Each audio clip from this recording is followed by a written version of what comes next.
अध्याय 3 सबक 2 पैसे की समझ क्यों सिखाई जानी चाहिए। 1990 में मेरे सबसे अच्छे दोस्त माइक ने अपने डैडी का लंबा चौड़ा कारोबार संभाल लिया है और उसे अपने डैडी से ज्यादा कामयाबी मिल रही है। हम एक दूसरे से साल में 1-2 बार गोल्फ कोर्स पर मिलते हैं। वह और उसकी पत्नी इतने ज्यादा अमीर हैं कि आप इसकी कल्पना भी नहीं कर सकते। अमीर डैडी का साम्राज्य बहुत सुरक्षित हाथों में है और अब माइक अपने बेटे को उसी तरह सिखा रहा है जिस तरह से उसके डैडी ने हमें सिखाया था। 1994 में मैं 47 साल की उम्र में रिटायर हो गया और मेरी पत्नी किम उस वक्त 37 साल की थी। रिटायरमेंट का यह मतलब नहीं है कि हम काम नहीं करते या आगे काम नहीं करेंगे। इसका मतलब यह है कि जब तक कोई चमत्कार ही ना आज हो जाए तब तक हम काम करने या ना करने के लिए आज़ाद हैं। इसका कारण यह है कि हमारी दौलत अपने आप बढ़ती रहती है, मुद्रास्फीति की दर से कहीं ज्यादा तेज रफ्तार से। मुझे लगता है कि आज़ादी इसी को कहते हैं। हमारी दौलत इतनी ज्यादा है कि यह अपने आप बढ़ सकती है।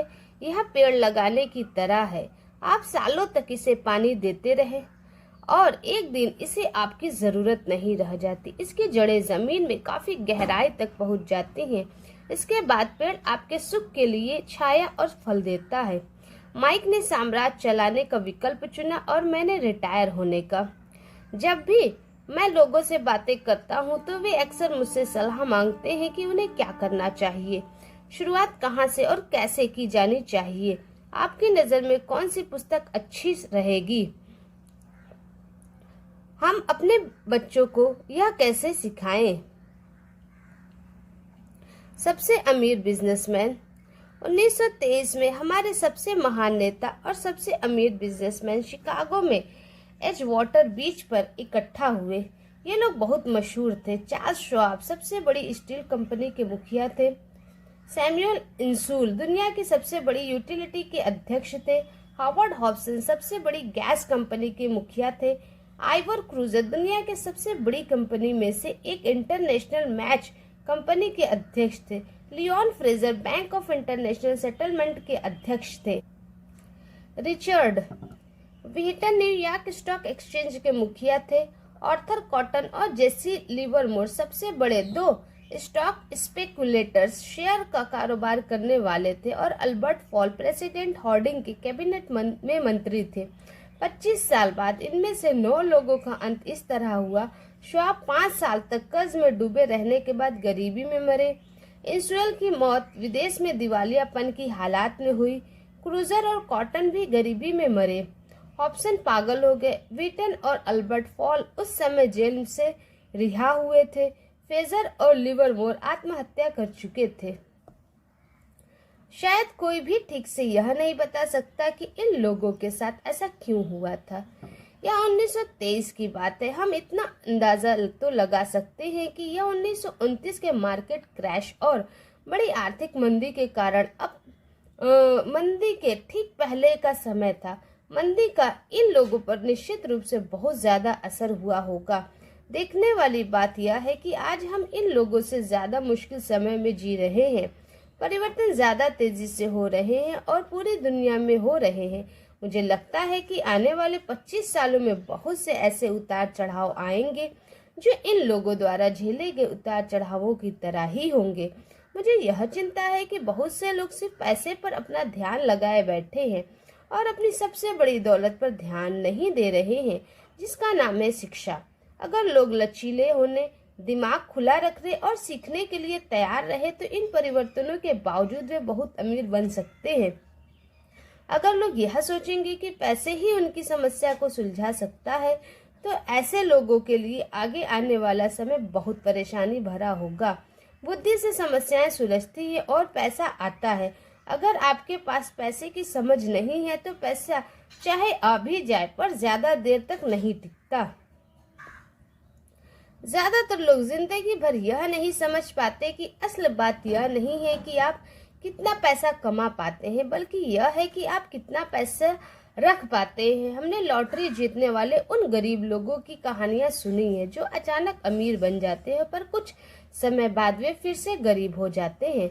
ये लोग लाखों करोड़ों जीतते हैं, फिर भी वे लौट कर वहीं आ जाते हैं जहां से उन्होंने शुरू किया था। आपने उन व्यावसायिक एथलीट्स की कहानियां भी पढ़ी होंगी जो 24 साल की उम्र में हर साल करोड़ों डॉलर कमाते हैं और 34 साल की उम्र में उन्हें पुल के नीचे सोना पड़ता है।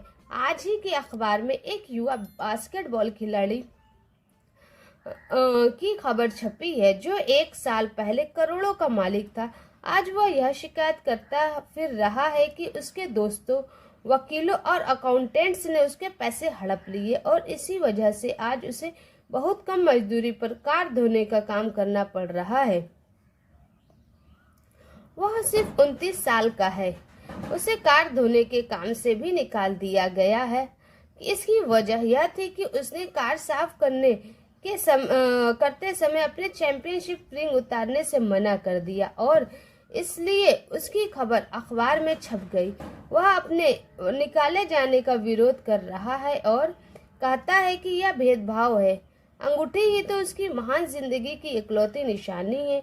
उसका कहना है कि अगर आप उसकी अंगूठी उतरवा लेंगे तो उसके पास जिंदा रहने का कोई सहारा नहीं बचेगा और वह मर जाएगा। 1997 में मैं ऐसे बहुत से लोगों को जानता हूँ जो नए नए करोड़पति बन रहे हैं। एक बार फिर यह 1920 के उछाल वाले दशक की याद दिला देता है। हालांकि मैं खुश हूँ कि इतने ज्यादा लोग अमीर बनते जा रहे हैं, परंतु मैं उन्हें चेतावनी देना चाहता हूँ कि लंबे समय में यह महत्वपूर्ण नहीं है कि आपने कितना पैसा कमाया, बल्कि महत्वपूर्ण यह है कि आपने कितना पैसा रखा और आपने कितनी पीढ़ियों तक उस पैसे को सहेजा।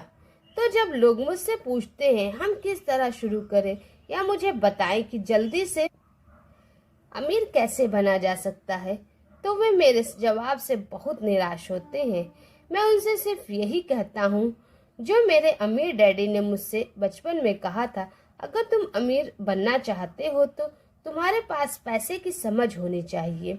जब भी मैं अमीर डैडी से मिलता था यह विचार मेरे दिमाग में हर बार ठोका जाता था।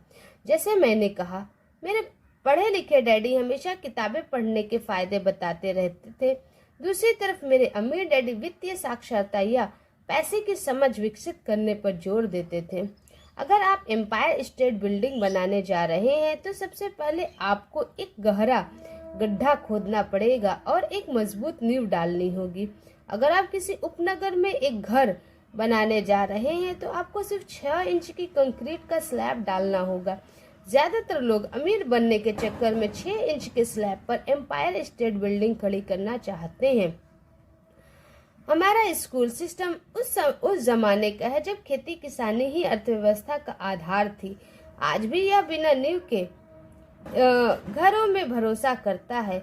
धूल का फर्श आज भी लोकप्रिय है, इसलिए स्कूल से निकलने वाले बच्चों की कोई आर्थिक नींव नहीं होती। एक दिन जब उन्हें नींद नहीं आती और वे कर्ज में डूब जाते हैं तो वे अमेरिकी सपने को देखते हैं और यह फैसला करते हैं कि पैसे की जो समस्या उनके सामने खड़ी है उसे अमीर होकर ही सुलझाया जा सकता है। इमारत बनाना शुरू हो जाती है। यह तेजी से ऊपर बढ़ती है और जल्द ही एम्पायर स्टेट बिल्डिंग के बजाय हमारे पास सबरबिया का लीनिंग टावर होता है।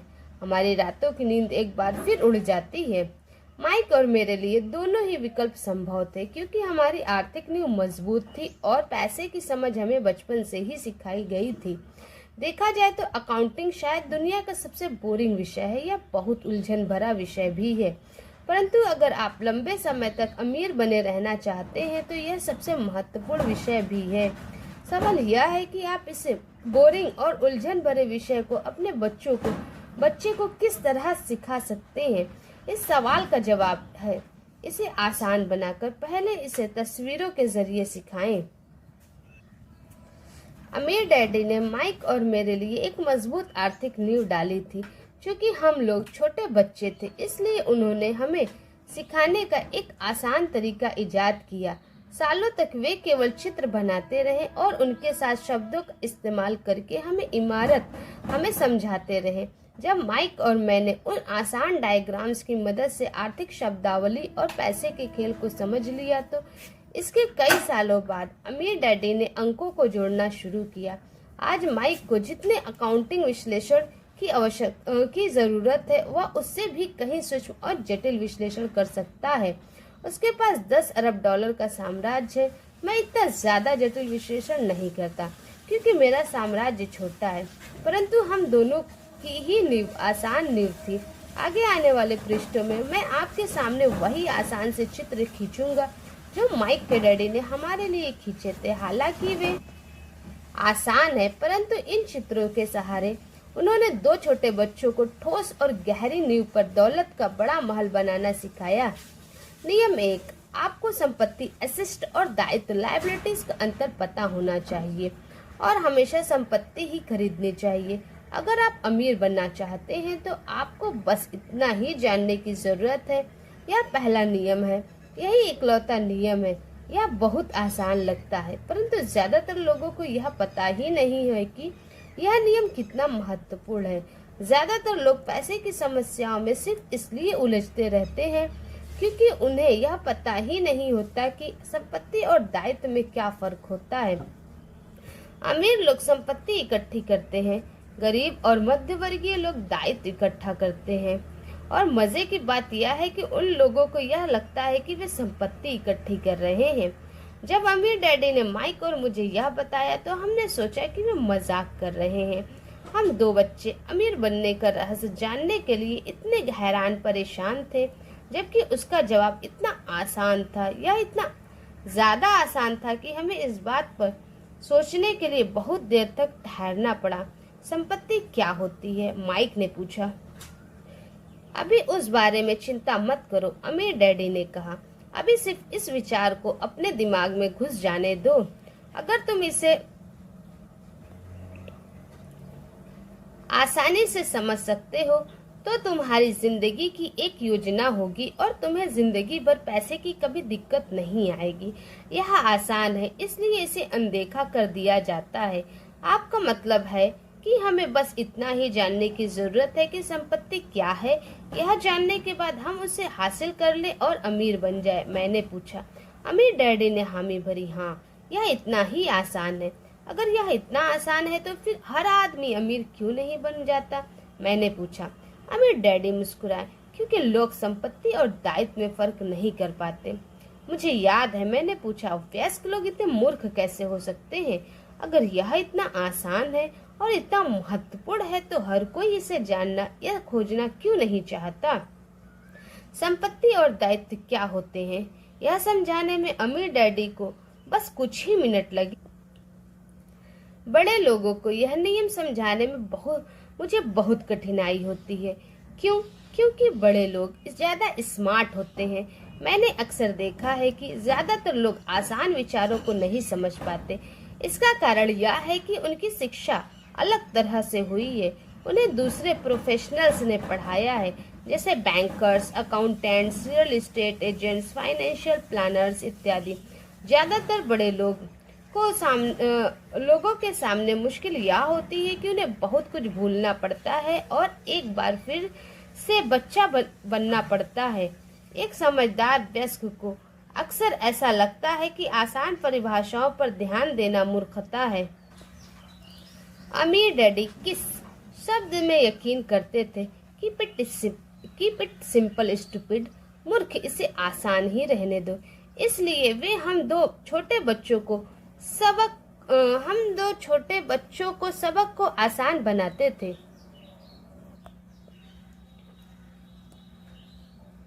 इसलिए वे हम 2 छोटे बच्चों के सबक को आसान बनाते थे और इस तरह उन्होंने हमारी पैसे की नींव को ज्यादा मजबूत बना दिया। तो दिक्कत यह उलझन किस बात से आती है? यह इतनी आसान चीज किस तरह कठिन बन जाती है? कोई ऐसी संपत्ति क्यों खरीदता है जो असल में दायित्व होती है? इसका जवाब हमें अपनी बुनियादी शिक्षा में मिलता है।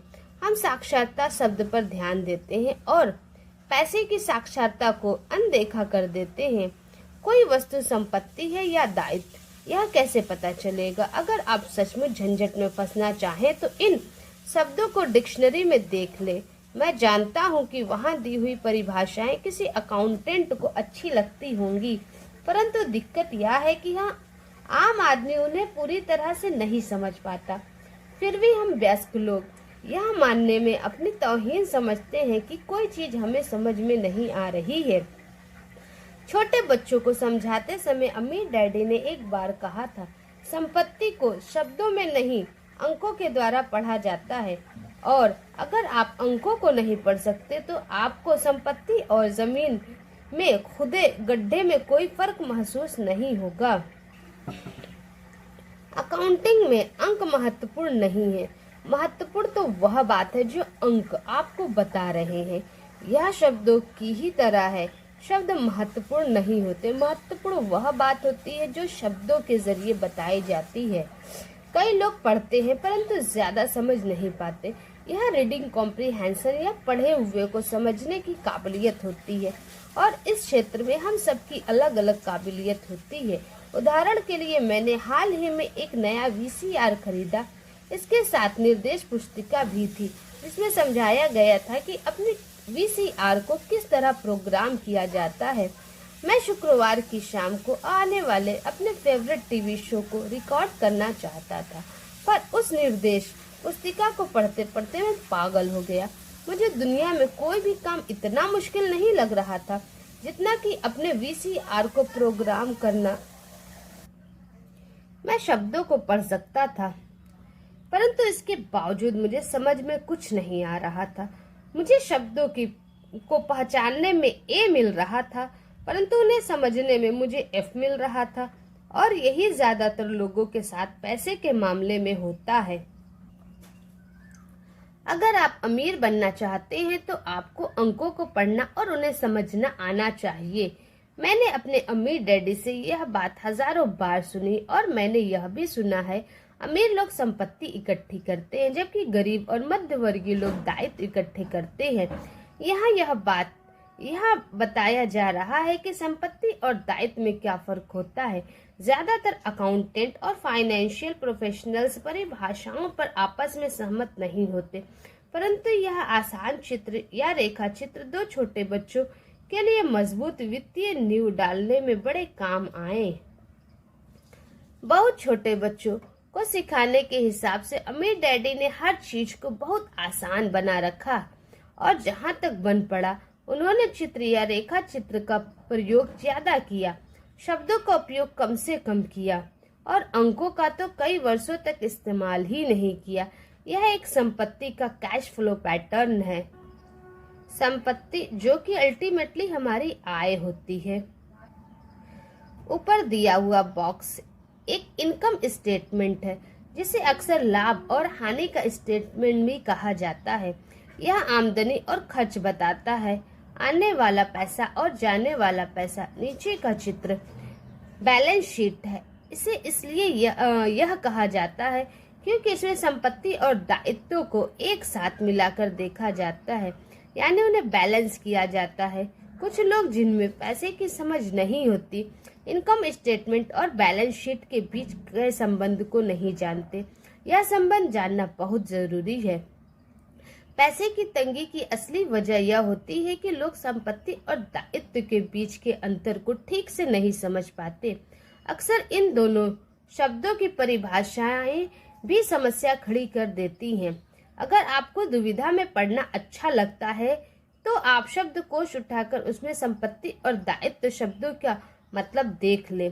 अब इन परिभाषाओं का मतलब अकाउंटेंट को तो अच्छी तरह समझ में आ सकता है, परंतु आम आदमी के लिए यह वैसी ही बात हो गई जैसे परिभाषा का मतलब मैंडेरिन जैसी किसी विदेशी भाषा में लिख दिया गया हो।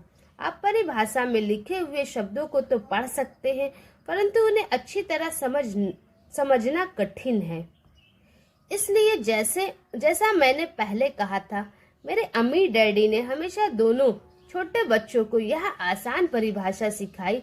संपत्ति वह होती है जो आपकी जेब में पैसा डालती है। अच्छी, आसान और उपयोग में आने वाली परिभाषा। यह एक दायित्व का कैश फ्लो पैटर्न है।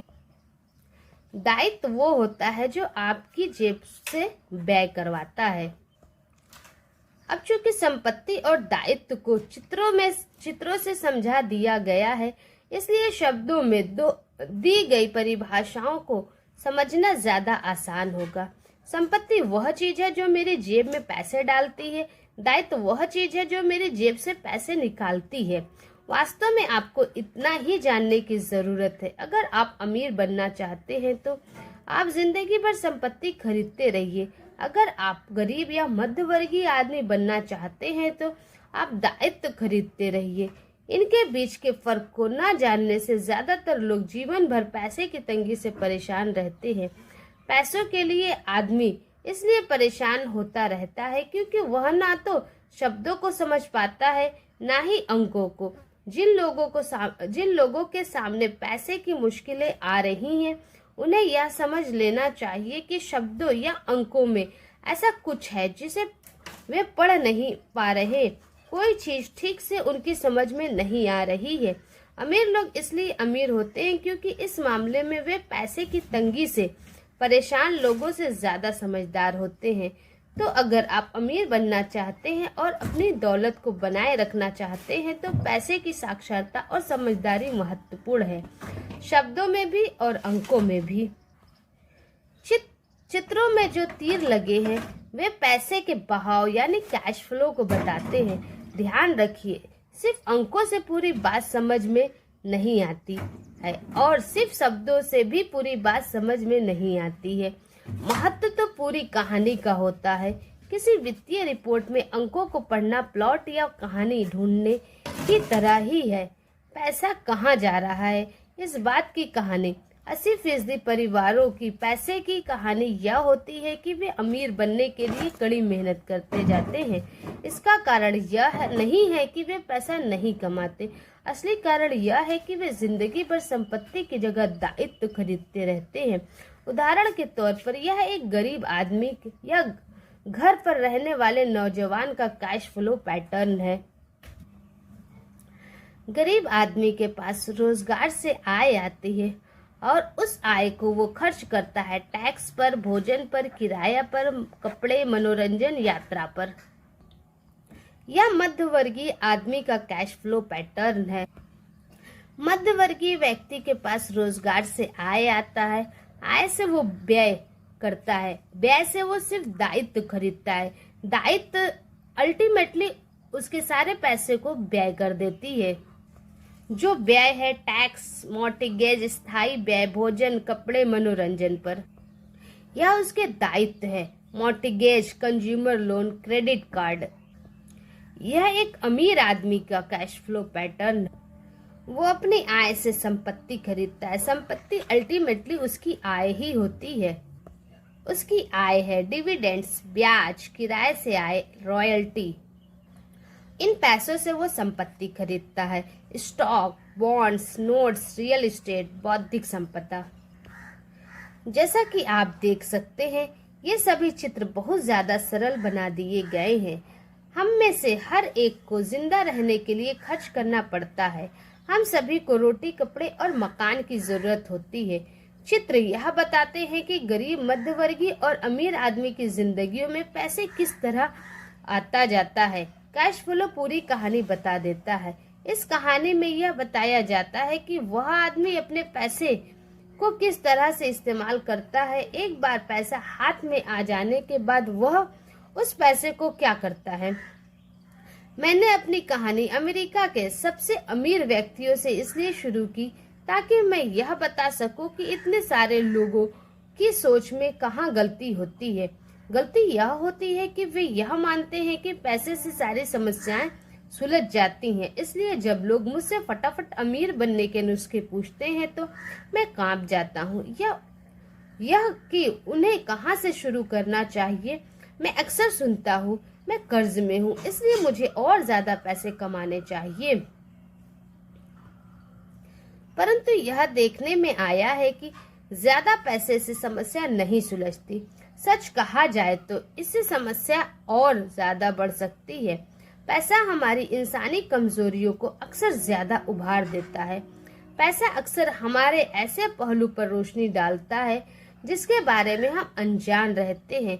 इसलिए अगर किसी आदमी को अचानक बहुत सी दौलत मिल जाए, जैसे पैतृक तनख्वाह में भारी बढ़ोतरी या उसकी लॉटरी लग जाए, तो पैसा निकलने में कुछ समय बाद तो पैसा मिलने के कुछ समय बाद वह अपने पुराने हाल में पहुंच जाता है और कई बार तो उससे भी बुरे हाल में। पैसा आपके दिमाग में चल रहे कैश फ्लो पैटर्न को उजागर करता है। अगर यह पैटर्न ऐसा है कि आपने अपनी पूरी कमाई खर्च करनी है, तो इस बात की बहुत संभावना है कि आपकी आमदनी बढ़ेगी तो आपका खर्च अपने आप बढ़ जाएगा। इसलिए यह कहावत सही है, मूर्ख और उसके पैसे से शानदार दावतें होती हैं। मैंने यह कई बार कहा है कि हम स्कूल इसलिए जाते हैं ताकि हम शैक्षणिक और व्यावसायिक काबिलियत को हासिल कर सके। निश्चित रूप से यह दोनों बहुत ही महत्वपूर्ण हैं। हमारी व्यावसायिक काबिलियत के कारण ही हम पैसा बनाना सीखते हैं। 1960 के दशक में जब मैं हाई स्कूल में था, यह माना जाता था कि अगर कोई पढ़ने लिखने में अच्छा है तो वह होनहार विद्यार्थी आगे जाकर डॉक्टर बनेगा। अक्सर उस बच्चे से यह नहीं पूछा जाता था कि क्या वह डॉक्टर बनना चाहेगा। यह मान लिया जाता था कि इसका कारण यह था कि इस धंधे में सबसे ज्यादा पैसा नजर आता है। आज डॉक्टरों के सामने पैसे की बहुत से संकट है जो भगवान न करे किसी और के सामने हो।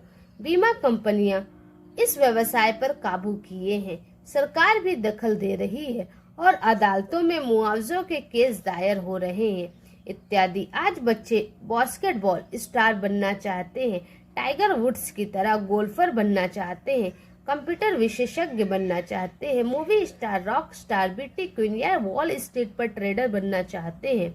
इसलिए क्योंकि अब दौलत, शोहरत और इज्जत इन्हीं जगहों पर है। इसी कारण स्कूलों में बच्चों को अच्छा पढ़ने के लिए प्रेरित करना मुश्किल हो गया है। वे जानते हैं कि व्यावसायिक सफलता का शैक्षणिक सफलता से कोई सीधा संबंध नहीं है, जैसा कभी हुआ करता था। चूंकि विद्यार्थियों में स्कूल छोड़ते समय पैसे की कोई समझ नहीं होती है, इसलिए करोड़ों पढ़े लिखे लोग अपने कारोबार में तो सफल हो जाते हैं, परंतु बाद में वे पैसे की तंगी से जूझते रहते हैं। वे और ज्यादा मेहनत करते हैं परंतु अपनी समस्याओं से जीत नहीं पाते। उनकी शिक्षा में कमी यह नहीं है कि उन्हें पैसा कमाना नहीं सिखाया गया, बल्कि यह है कि उन्हें पैसा खर्च करने का तरीका नहीं सिखाया गया। पैसा बनाने के बाद उसका किस तरह इस्तेमाल किया जाए और उसे किस तरह संभाला जाए, इसे पैसे की समझ कहते हैं। पैसा एक बार कमाने के बाद उसका क्या किया जाए, इसे अपने पास कितने लंबे समय तक रोका जाए और अपने पैसे से कड़ी मेहनत कैसे करवाई जाए। ज्यादातर लोग यह नहीं बता पाते कि उनकी पैसे की तंगी का कारण क्या है। ऐसा इसलिए होता है क्योंकि उनमें कैश फ्लो की समझ नहीं होती। कोई आदमी बहुत पढ़ा लिखा हो सकता है, अपने कारोबार में सफल हो सकता है, परंतु हो सकता है कि उसमें पैसे की बिल्कुल भी समझ ना हो। ऐसे लोग अक्सर जरूरत से ज्यादा कड़ी मेहनत करते हैं क्योंकि उन्होंने कड़ी मेहनत करना तो सीखा है, परंतु पैसे से अपने लिए कड़ी मेहनत करवाना नहीं सीखा। यह कहानी बताती है कि पैसे का सुख भरा सपना किस तरह दुख भरे सपने में बदल जाता है। कड़ी मेहनत करने वाले लोगों की फिल्मी कहानी एक घिसे पिटे ढर्रे पर चलती है। हाल में शादीशुदा खुश बहुत पढ़े लिखे पति पत्नी साथ साथ किराए के मकान में रहने लगते हैं। जल्द ही उन्हें यह लगने लगता है कि वे पैसा बचा रहे हैं, क्योंकि दो लोगों के साथ साथ रहने का खर्च भी लगभग उतना ही होता है जितना कि अकेले आदमी का। समस्या यह है कि जिस अपार्टमेंट में वे रहते हैं वह छोटा है। वे अपने सपनों का घर खरीदने के लिए पैसे बचाने लगते हैं ताकि वे बच्चे पैदा कर सके। अब उनके पास 2 तनख्वाहें होती हैं और वे अपने करियर पर ज्यादा ध्यान देने लगते हैं। उनकी आमदनी बढ़ने लगती है। जैसे जैसे उनकी आमदनी बढ़ने लगती है उनके खर्च भी बढ़ने लगते हैं। ज्यादातर लोगों के लिए पहले नंबर का खर्च होता है टैक्स। कई लोग सोचते हैं इनकम टैक्स, परंतु ज्यादातर लोगों के लिए सबसे बड़ा टैक्स होता है सोशल सिक्योरिटी टैक्स। कर्मचारियों को ऐसा लगता है कि social security tax, Medicare tax को मिलाकर कुल टैक्स लगभग 7.5% के करीब होता है, परंतु हकीकत में यह 15% होता है, क्योंकि आपके बॉस को भी सोशल सिक्योरिटी की उतनी ही रकम मिलानी पड़ती है। मुद्दे की बात यह है कि यह वह पैसा है जो आपका बॉस आपको नहीं दे सकता। इससे भी बड़ी बात यह है कि आपको अपने वेतन में से कटे सोशल सिक्योरिटी टैक्स की रकम पर इनकम टैक्स भी देना होता है, और यह ऐसी आमदनी होती है जो आपके हाथ में नहीं आई बल्कि सीधे ही सोशल सिक्योरिटी में चली गई। फिर दायित्व बढ़ने लगते हैं। इसे समझने का सबसे अच्छा तरीका यह है कि हम वापस युवा पति पत्नी की कहानी की तरफ चलें। उनकी आमदनी बढ़ने के कारण वे फैसला करते हैं कि अब वे किराए के मकान में नहीं रहेंगे बल्कि अपने सपनों का घर खरीद लेंगे। जब वे अपने घर में पहुंच जाते हैं तो उन पर एक नए टैक्स का बोझ आ जाता है, जिसे प्रॉपर्टी टैक्स कहते हैं। फिर वे लोग एक नई कार खरीदते हैं, नया फर्नीचर और नया सामान खरीदते हैं ताकि उनका घर आलीशान लगे। अचानक वे अपने सपने से जागते हैं और देखते हैं कि उनके दायित्व का कॉलम बढ़ गया है। वे कर्ज में हैं और उन्हें बहुत से मॉर्टगेज ऋण और क्रेडिट कार्ड ऋण चुकाने हैं। अब वे चूहा दौड़ में फंस चुके हैं। एक बच्चा पैदा हो जाता है, वे और कड़ी मेहनत करते हैं। प्रक्रिया फिर दोहराई जाती है। ज्यादा पैसा आता है, उस पर ज्यादा टैक्स लगता है, जिसे ब्रोकर क्रीप भी कहा जाता है। तभी उनके पास स्टॉक में एक और क्रेडिट कार्ड आ जाता है। वे उसका इस्तेमाल करते हैं, वह खत्म हो जाता है। तभी एक लोन कंपनी का आदमी आकर उन्हें बताता है कि उनकी सबसे बड़ी संपत्ति, उनके घर की कीमत बढ़ गई है। कंपनी उन्हें एक बिल कंसोलिडेशन लोन देने का ऑफर देती है, क्योंकि उनकी क्रेडिट बहुत अच्छी है। कंपनी उन्हें यह भी बताती है कि समझदारी इसी में होगी कि वे अपने ऊंची ब्याज दर पर लिए गए कंज्यूमर लोन को उनके क्रेडिट कार्ड से चुका दे, और इसके अलावा उनके घर पर लगने वाले ब्याज से उन्हें टैक्स में छूट भी मिलेगी। वे ऐसा ही करते हैं और ज्यादा ब्याज दर वाले क्रेडिट कार्ड का भुगतान कर देते हैं। इसके बाद वे राहत की सांस लेते हैं। उन्होंने क्रेडिट कार्ड का हिसाब साफ कर दिया। अब उन्होंने अपने उपभोक्ता ऋण को होम मॉर्टगेज में बदल लिया है। उनका भुगतान भी कम हो जाता है, क्योंकि उन्हें अपने कर्ज को 30 साल की किस्तों में चुकाना है। समस्या से निपटने का यही स्मार्ट तरीका है। उनके पड़ोसी आते हैं और उन्हें शॉपिंग पर चलने का न्योता देते हैं। मेमोरियल डे के सेल लगी हुई है, यही तो मौका है कुछ पैसे बचाने का। वे अपने आप से कहते हैं, मैं कुछ नहीं खरीदूंगा, मैं तो सिर्फ देखने जा रहा हूँ। परंतु अगर कोई चीज जम जाए तो उसे खरीदने की उम्मीद में वे अपने क्रेडिट कार्ड को ले जाना नहीं भूलते।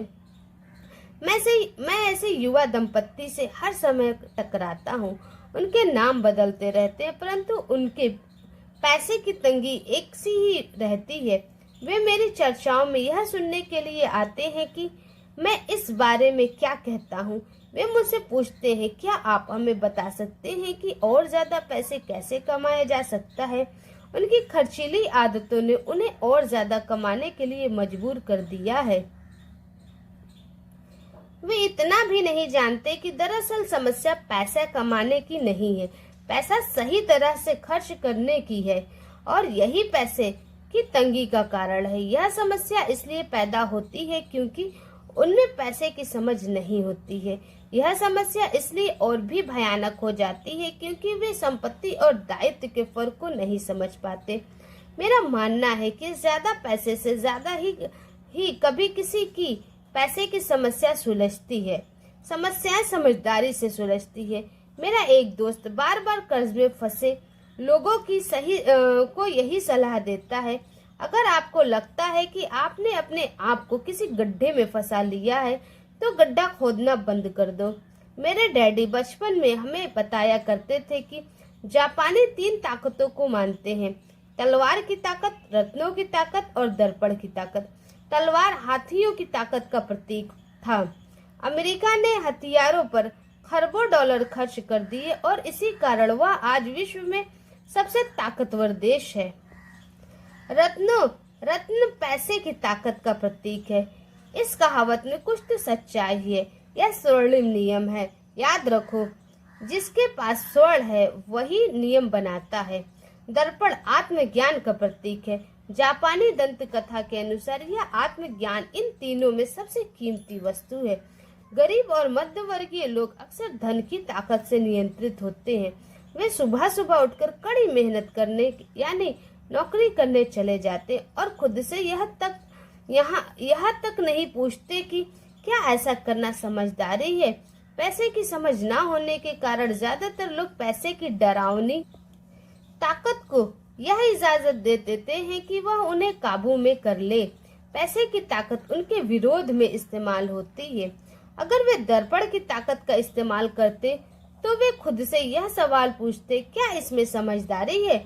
बहुत बार अपनी अंदरूनी समझदारी पर भरोसा करने के बजाय लोग भीड़ के साथ साथ चलने लगते हैं।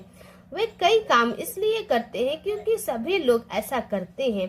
वे सवाल पूछने के बजाय नकल करने लगते हैं। अक्सर वे नासमझी के कारण वही दोहराते हैं जो उन्हें सिखाया गया है। इस तरह के विचार के कि आपका घर आपकी सबसे बड़ी पूंजी है, आपका घर आपका सबसे बड़ा निवेश है। अगर आप ज्यादा कर्ज लेते हैं तो आपका टैक्स में ज्यादा छूट मिलेगी। सुरक्षित नौकरी खोजो, गलतियां मत करो, खतरे मत उठाओ। ऐसा कहा जाता है कि ज्यादातर लोगों के लिए मौत से भी डरावनी चीज होती है भीड़ के सामने बोलने का डर। मनोवैज्ञानिक कहते हैं कि ज्यादातर लोग सार्वजनिक मंच पर बोलने से इसलिए डरते हैं क्योंकि उन्हें यह डर होता है कि उनकी बुराई होगी। लोग बाद में उनकी हंसी उड़ाएंगे, वे अकेले रह जाएंगे, सबसे कट जाएंगे और बिरादरी से अलग थलग कर दिए जाएंगे। सबसे अलग होने का डर या अकेले रह जाने का डर वह सबसे बड़ा कारण है जिस वजह से ज्यादातर लोग अपनी समस्या हल करने के लिए नए तरीके नहीं ढूंढते। इसीलिए मेरे पढ़े लिखे डैडी कहा करते थे कि जापानी लोग दर्पण की ताकत को सबसे ज्यादा महत्व देते थे, क्योंकि जब इंसान दर्पण में खुद को देखता है तभी उसे सच्चाई का पता चलता है। ज्यादातर लोग खतरे मत उठाओ इसलिए कहते हैं क्योंकि वे खुद डरे हुए होते हैं। यह किसी भी चीज के बारे में कहा जा सकता है, जैसे खेल में, संबंधों में, करियर में, धन में। इसी समाज से कट जाने का डर के कारण लोग लीक पर चलते हैं और समाज की स्वीकृति मान्यताओं या लोकप्रिय प्रवृत्तियों के खिलाफ नहीं जाते। आपका घर एक संपत्ति है। बिल कंसोलिडेशन लोन लो और कर्ज से बाहर निकल जाओ। कड़ी मेहनत करो। प्रमोशन का सवाल है। एक दिन मैं वाइस प्रेसिडेंट बन जाऊंगा। पैसे बचाओ। जब मेरी तनख्वाह बढ़ेगी तो मैं एक बड़ा घर खरीद लूंगा। म्यूचुअल फंड सुरक्षित है। टिकल में एल्मो डॉल्स अभी स्टॉक में नहीं है, परंतु मेरे पास एक डील रखी हुई है जो दूसरा ग्राहक अब तक लेने नहीं आया। भीड़ के साथ चलने और पड़ोसियों के ऐशो आराम की नकल के कारण पैसे की बहुत सी समस्याएं पैदा होती हैं। कई बार हम सभी को दर्पण में देखने की जरूरत होती है और हमें अपने डर के बजाय अपनी अंदरूनी समझदारी से सोचना चाहिए। जब माइक और मैं 16 वर्ष के हुए तो हमें स्कूल में समस्याएं आने लगी थी। हम बुरे बच्चे नहीं थे, हम केवल अपने आप को भीड़ से अलग कर रहे थे। स्कूल के बाद और शनिवार रविवार को हम माइक के डैडी के लिए काम करते थे। माइक और मैं अक्सर घंटों तक उसके डैडी के साथ बैठे रहते थे जब वे अपने बैंकर्स, वकीलों, अकाउंटेंट्स, ब्रोकर, निवेशकों, मैनेजर्स और कर्मचारियों के साथ चर्चा करते थे। माइक के डैडी ने 13 साल की उम्र में स्कूल छोड़ दिया था और अब वे पढ़े लिखे लोगों को रास्ता दिखा रहे थे, उन्हें आदेश और निर्देश दे रहे थे, उनसे सवाल पूछ रहे थे। पढ़े लिखे लोग उनकी एक आवाज पर दौड़े चले आते और उनके गुस्से से डरते थे। यह आदमी कभी भीड़ के साथ नहीं चला। इस आदमी ने खुद के दम पर सोचा और फैसले किए। उन्हें इन शब्दों से चिढ़ होती थी, हमें इसे इस तरह से इसलिए करना पड़ेगा क्योंकि सभी लोग इसी तरह से करते हैं। वे नहीं हो सकता से भी बहुत चिढ़ते थे। अगर आप उनसे कोई काम करवाना चाहते थे तो आपको बस इतना ही कहना था। मुझे लगता है कि आप इसे नहीं कर सकते। माइक और मैं उनके साथ रहकर जितना सीखे उतना हमने स्कूल में बिताए सालों में कभी नहीं सीखा, कॉलेज में भी नहीं। माइक के डैडी के पास स्कूल की शिक्षा तो नहीं थी, परंतु उनके पास पैसे की शिक्षा थी और इसी कारण वे सफल भी थे। वे हमें बार बार बताया करते थे, एक समझदार आदमी अपने से ज्यादा समझदार लोगों को नौकरी पर रख सकता है। इसलिए माइक और मुझे समझदार लोगों की बातें सुनने और उनसे सीखने का लाभ मिला।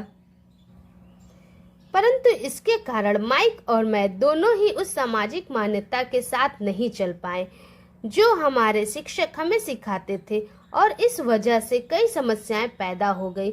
जब कोई टीचर कहता था अगर तुम्हें अच्छे नंबर नहीं मिलते हैं तो तुम दुनिया में कुछ नहीं कर सकते हो, तो माइक और मैं अपनी भौवें चढ़ा लेते थे। जब हमें घिसे पिटे ढर्रे पर चलने को कहा जाता था और नियमों का अच्छा सा पालन करना सिखाया जाता था, तो हमें यह लगता था कि स्कूली शिक्षा दरअसल रचनात्मकता का गला घोट देती है। हम अमीर डैडी की यह बात समझने लगे थे कि स्कूल को इसलिए बनाया गया है ताकि वहां अच्छे कर्मचारी तैयार हो सके, न कि अच्छे मालिक। कभी कभार माइक या मैं टीचर से पूछते थे कि हम जो पढ़ रहे हैं उसकी असली जिंदगी में क्या उपयोगिता है, या यह कि हमें पैसे के बारे में क्यों नहीं पढ़ाया जाता है। दूसरे सवाल का अक्सर हमें यह जवाब मिलता था कि पैसा महत्वपूर्ण नहीं है और अगर हम अच्छी पढ़ाई करेंगे तो पैसा अपने आप मिलने लगेगा। हम पैसे की ताकत के बारे में जितना ज्यादा जानते जाते थे, अपने शिक्षकों और सहपाठियों से उतनी ही दूर होते जाते थे। मेरे पढ़े लिखे डैडी ने कभी मुझ पर अच्छे नंबरों के लिए दबाव नहीं डाला। मुझे इस बात पर हैरत होती है कि उन्होंने ऐसा क्यों नहीं किया, परंतु हम लोगों में पैसे को लेकर अक्सर वाद विवाद होने लगे थे। जब मैं 16 साल का हुआ तो मेरी पैसे की बुनियाद मेरे मम्मी डैडी से अच्छी हो चुकी थी। मैं हिसाब किताब रख सकता था। मैं tax accountants, corporate attorney, bankers, real estate brokers, निवेशक इत्यादि की बातें सुनता था।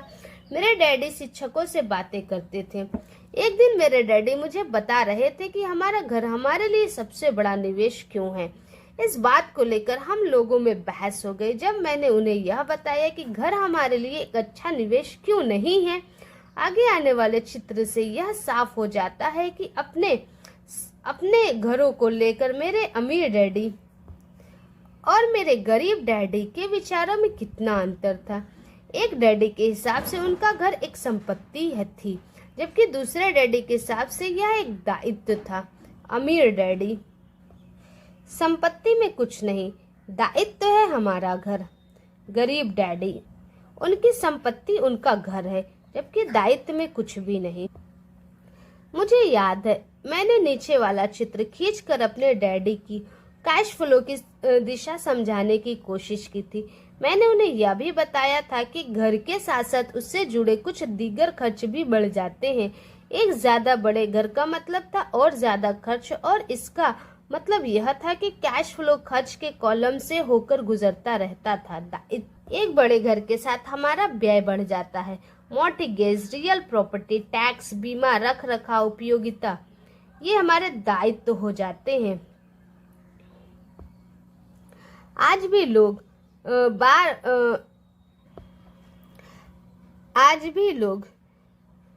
बार बार मुझसे इस बात पर बहस करते हैं कि उनका घर संपत्ति क्यों नहीं होता। मैं जानता हूँ कि बहुत से लोगों के लिए खुद का घर उनका सबसे बड़ा सपना होता है और इसलिए वे इसे अपना सबसे बड़ा निवेश मानते हैं। अपने घर के मालिक होने से ज्यादा अच्छा कुछ भी नहीं है। मैं इस लोकप्रिय मान्यता को देखने का एक और नजरिया सुझाना चाहता हूँ।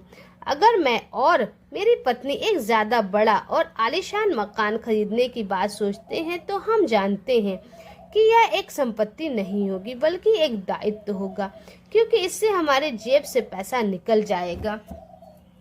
तो यह रहा मेरा तर्क। हालांकि ज्यादातर लोग मुझसे सहमत नहीं होंगे, क्योंकि घर एक भावनात्मक चीज होती है और जब पैसे का सवाल आता है तो भावनाएं पैसे की समझ को हरा देती हैं। मुझे व्यक्तिगत अनुभव से पता है कि पैसा हर फैसले को भावनात्मक बना देता है। पहला, जब घर की बात आती है तो मैं यह बताना चाहता हूँ कि ज्यादातर लोग उस घर की कीमत चुकाने के लिए जिंदगी भर काम करते हैं जिसके वे कभी पूरी तरह मालिक नहीं होते। दूसरे शब्दों में, ज्यादातर लोग एक घर खरीदने के कुछ सालों बाद दूसरे घर खरीदते हैं और हर बार पहले मकान के लिए जो कर्ज वे लेते हैं उस पर उनके पास हर बार फिर से 30 साल का नया कर्ज हो जाता है। दूसरा, हालांकि लोगों को मॉर्टगेज पेमेंट पर ब्याज के लिए टैक्स भी छूट मिलती है, परंतु वे अपने दीगर खर्चों के लिए टैक्स के बाद मिलने वाले डॉलरों का उपयोग करते हैं अपनी मॉर्टगेज पूरी तरह चुकाने के बाद भी। तीसरा, प्रॉपर्टी टैक्स। मेरी पत्नी की मम्मी डैडी को धक्का लगा जब उनके घर का प्रॉपर्टी टैक्स $1000 प्रति माह तक पहुंच गया। यह तब हुआ जब वे रिटायर हो चुके थे और इस बढ़ोतरी से उनका रिटायरमेंट के बाद का बजट गड़बड़ा गया और उन्हें मजबूरन मकान बदलना पड़ा। चौथा, घर की कीमत हमेशा नहीं बढ़ती। मेरे कुछ दोस्त हैं जिन्होंने अपने घर के लिए कर्ज लिया था। उन्हें $10 लाख से भी ज्यादा का कर्ज चुकाना है, पर आज उस घर की कीमत $7 लाख से ज्यादा नहीं है। पांचवा, सबसे बड़े नुकसान अवसर गंवाने की वजह से होते हैं। अगर आप सारा पैसा मकान में फंसा रहता है तो आपको ज्यादा कड़ी मेहनत करनी पड़ती है ताकि आपका खर्च चलता रहे। इस दौरान आपके संपत्ति वाले कॉलम में कोई बढ़ोतरी नहीं होती है। अगर एक युवा पति पत्नी शुरुआत में ही अपना पैसा संपत्ति वाले कॉलम में लगाएं तो उनके आगे के साल आराम से गुजरेंगे, खासकर उस समय जब वे अपने बच्चों को कॉलेज में भेजेंगे। इस दौरान उनकी संपत्ति भी बढ़ जाएगी और उनके खर्चे भी आराम से चलते रहें। अक्सर ऐसा होता है कि आपका घर आपके बढ़ते हुए खर्च के भुगतान के लिए होम इक्विटी लोन का साधन बन जाता है। संक्षेप में, अपना घर खरीदने का फैसला बहुत खर्चीला पड़ता है। इसके बजाय बेहतर यह होगा कि जल्द ही इन्वेस्टमेंट पोर्टफोलियो बना लिया जाए। किसी आदमी पर इसका असर कम से कम 3 तरह से पड़ता है। पहला, समय की बर्बादी, क्योंकि इस दौरान दूसरी संपत्तियों का मूल्य बढ़ गया होता है। दूसरा, अतिरिक्त पूंजी की बर्बादी जिसे दोबारा निवेश किया जा सकता था, जबकि घर खरीदने के बाद आपको घर से सीधे जुड़े बहुत से खर्च उठाने पड़ते हैं। तीसरा, शिक्षा की बर्बादी। अक्सर ऐसा होता है कि लोग यह मानते हैं कि उनके संपत्ति वाले कॉलम में उनका घर, बचत और रिटायरमेंट प्लान आते हैं। चूंकि उनके पास निवेश करने के लिए पैसा नहीं होता, इसलिए वे बिल्कुल भी निवेश नहीं करते। इस कारण उन्हें निवेश का अनुभव कभी नहीं मिल पाता। ज्यादातर लोग कभी एक समझदार निवेशक नहीं बन पाते और सबसे बढ़िया निवेश सामान्य तौर पर सबसे पहले समझदार निवेशकों को बेचे जाते हैं जो बाद में उन्हें सुरक्षित खेलने वाले लोगों को बेचते हैं। मेरे पढ़े लिखे डैडी का फाइनेंशियल स्टेटमेंट चूहा दौड़ में फंसे व्यक्तियों का सबसे अच्छा उदाहरण है। उनके खर्च हमेशा उनकी आमदनी से ज्यादा होते हैं, इसलिए उन्हें संपत्ति में निवेश करने का मौका ही नहीं मिलता था। इसका नतीजा यह होता था कि उनके दायित्व जैसे मॉर्टगेज और क्रेडिट कार्ड के कर्ज उनकी संपत्ति से कहीं ज्यादा होते थे। अगला चित्र 1000 शब्दों की तरह एक कहानी बताता है। पढ़े लिखे डैडी का फाइनेंशियल स्टेटमेंट, आय व्यय, संपत्ति, दायित्व। दूसरी तरफ मेरे अमीर डैडी का फाइनेंशियल स्टेटमेंट यह दिखाता है कि वे जी जान लगाकर निवेश कर रहे थे और उन्होंने अपने दायित्वों को कम से कम रखा था। अमीर डैडी का फाइनेंशियल स्टेटमेंट, आय इतनी ज्यादा, व्यय इतना कम, संपत्ति इतनी ज्यादा, दायित्व इतना कम। मेरे अमीर डैडी के फाइनेंशियल स्टेटमेंट से यह भी पता चलता है कि अमीर लोग और ज्यादा अमीर क्यों बनते हैं। संपत्ति वाले कॉलम में इतनी ज्यादा आमदनी होती है कि खर्च आराम से चल जाता है और कुछ पैसा बच भी जाता है। इस बचे हुए पैसे को एक बार फिर से संपत्ति वाले कॉलम में दोबारा निवेश कर दिया जाता है। संपत्ति वाला कॉलम बढ़ता रहता है और इससे होने वाली आमदनी भी बढ़ती रहती है। नतीजा यह होता है कि अमीर लोग और ज्यादा अमीर होते जाते हैं। अमीर लोग और ज्यादा अमीर क्यों होते जाते हैं? अमीर लोगों की आय बहुत ज्यादा होती है और उनके व्यय बहुत कम होते हैं।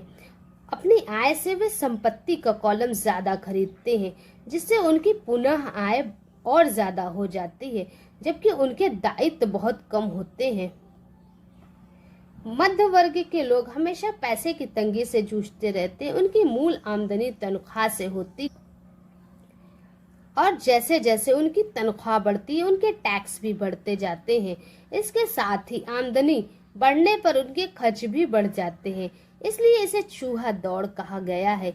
यह लोग मानते हैं कि उनका घर उनकी मूल संपत्ति है और इसलिए वे आमदनी दिलाने वाली संपत्ति में निवेश नहीं करते। मध्य वर्ग को पैसे की तंगी क्यों होती है?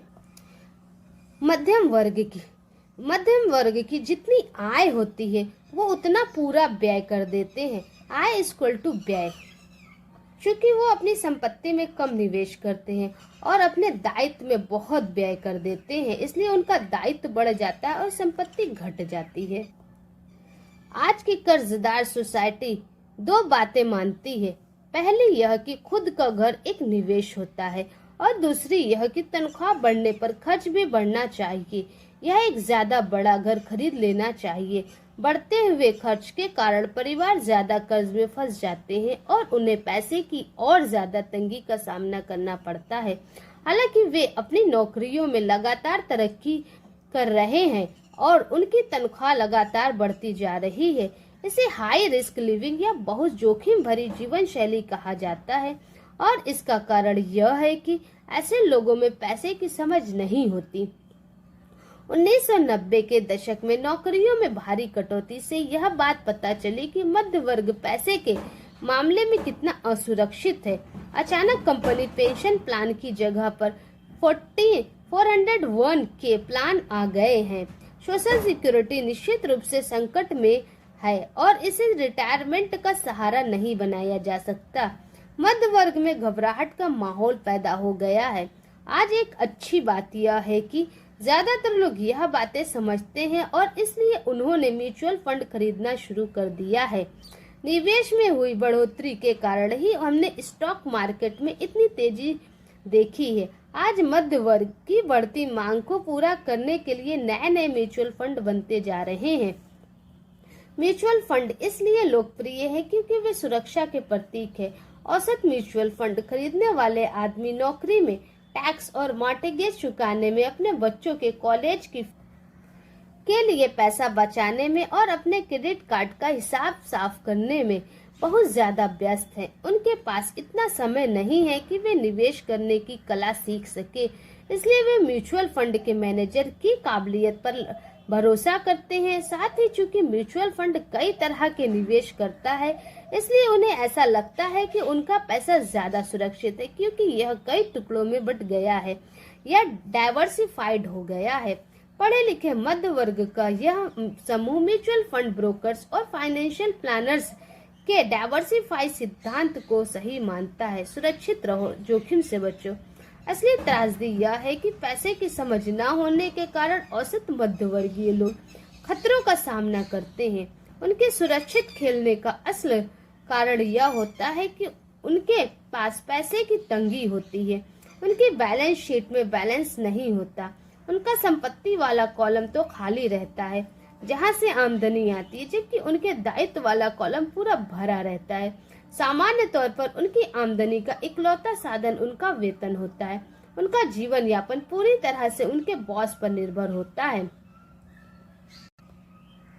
और जब सचमुच जिंदगी में एक बार आने वाला मौका आता है तो ये लोग उस मौके का फायदा नहीं उठा पाते। क्योंकि वे इतनी कड़ी मेहनत कर रहे हैं, इसलिए वे सुरक्षित खेल खेलते हैं, सबसे ज्यादा टैक्स चुकाते हैं और कर्ज के बोझ में दबे रहते हैं।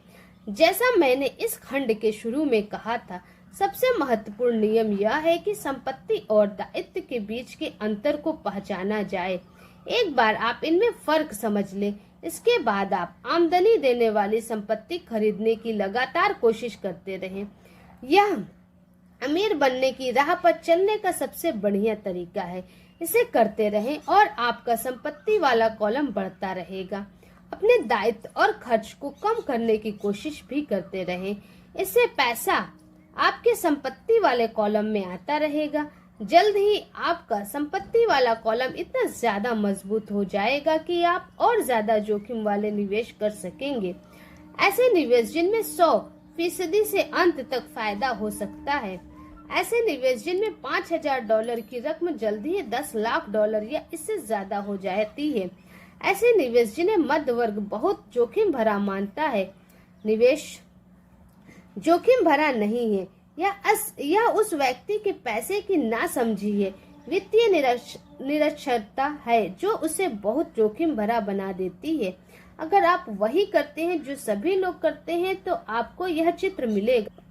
आय के लिए आप मालिक के लिए काम करेंगे, व्यय सरकार के लिए काम करेंगे। आपकी संपत्ति खाली रहेगी, दायित्व बैंक के लिए काम करेगा। एक कर्मचारी होने के नाते जो घर का मालिक भी है, आपकी नौकरी का पैटर्न सामान्यतः यह होता है। पहला, आप किसी के लिए काम करते हैं। तनख्वाह पर काम करने वाले ज्यादातर लोग मालिक को या शेयर होल्डर्स को ज्यादा अमीर बना रहे हैं। आपकी कोशिशों, मेहनतों और सफलता से दरअसल आपका मालिक सफल होता है और उसके रिटायरमेंट में मदद मिलती है। दूसरा, आप सरकार के लिए काम करते हैं। आप इसे देख पाएं, इसके पहले ही सरकार आपकी तनख्वाह में से अपना हिस्सा ले लेती है। ज्यादा कड़ी मेहनत करके आप सरकार को देने वाले टैक्स में बढ़ोतरी करते हैं। ज्यादातर लोग जनवरी से मई तक सिर्फ सरकार के लिए काम करते हैं। तीसरा, आप बैंक के लिए काम करते हैं। टैक्स चुकाने के बाद आपका सबसे बड़ा खर्च आम तौर पर अपना मॉर्टगेज और क्रेडिट कार्ड का कर्ज चुकाना होता है। अगर आप सिर्फ ज्यादा कड़ी मेहनत से काम करते जाएं, तो समस्या यह है कि तीनों ही मामले में आपकी ज्यादा मेहनत से किसी और को ज्यादा फायदा मिलता है। आपको यह सीखना चाहिए कि आपकी ज्यादा मेहनत से किस तरह आपको और आपके परिवार को सीधा फायदा मिल सकता है। अगर आप यह फैसला कर भी लें कि आप अपने काम से काम रखेंगे, फिर भी आपको यह नहीं पता होता कि आपके लक्ष्यों को किस तरह से निर्धारित किया जाए। ज्यादातर लोग अपने प्रोफेशन को बनाए रखना चाहते हैं और अपनी तनख्वाह के सहारे ही संपत्ति बनाना चाहते हैं। जब उनकी संपत्ति बढ़ती है तो वे किस तरह अपने सफलता का आकलन करते हैं। कब कोई आदमी यह महसूस करता है कि वह अमीर है, कि उसके पास दौलत है, संपत्ति है और दायित्व की मेरी अपनी परिभाषाओं की ही तरह दौलत के बारे में भी मेरी अपनी परिभाषा है। दरअसल मैंने इसे बकमिस्टर फुलर नामक व्यक्ति से सीखा है। कुछ लोग उसे नीम हकीम कहते हैं और कई लोग उसे एक जीता जागता जीनियस कहते हैं। सालों पहले सभी वास्तुविद इसलिए हैरान हो गए थे क्योंकि 1961 में उसने जियोडेसिक डोम के पेटेंट के लिए आवेदन किया था और उस आवेदन में फुलर ने दौलत के बारे में भी कुछ कहा था। पहले तो उसका ठीक मतलब समझ में नहीं आया था, परंतु उसे कई बार पढ़ने के बाद इसका मतलब समझ में आने लगा।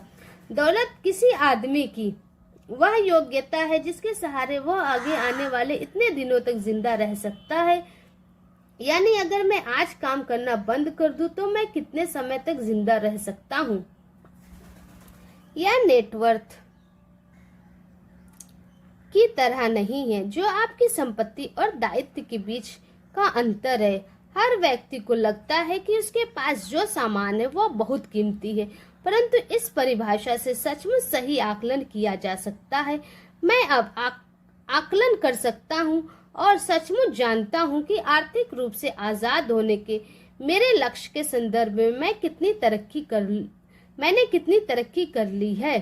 हालांकि नेटवर्थ में ऐसी चीजें भी आ जाती है जिनसे पैसा नहीं आता, जैसे वह वस्तु जो आपके गैरेज में खड़ी है। दौलत का सीधा सा हिसाब यह है कि आपका पैसा कितना पैसा बना रहा है और इसलिए आप आर्थिक रूप से कितने दिनों तक जिंदा रह सकते हैं। दौलत दरअसल संपत्ति के कॉलम की कैश फ्लो के दायित्व वाले कॉलम के साथ तुलना है। एक उदाहरण ले, यह कहें कि मेरे पास हर महीने में संपत्ति वाले कॉलम से $1000 का कैश फ्लो है और मेरा खर्च हर महीने $2000 है। मेरे पास कितनी दौलत है? अब हम बकरमिंस्टर फुलर की परिभाषा की तरफ चलें। उनकी परिभाषा के हिसाब से मैं कितने दिनों तक जिंदा रह सकता हूँ? अगर हम एक महीने में 30 दिन मान ले तो इस परिभाषा के हिसाब से मैं 15 दिन तक जिंदा रह सकता हूँ। जब मैं अपनी संपत्ति से हर महीने $2000 का कैश फ्लो हासिल करने लग जाऊंगा तो मैं दौलतमंद हो जाऊंगा।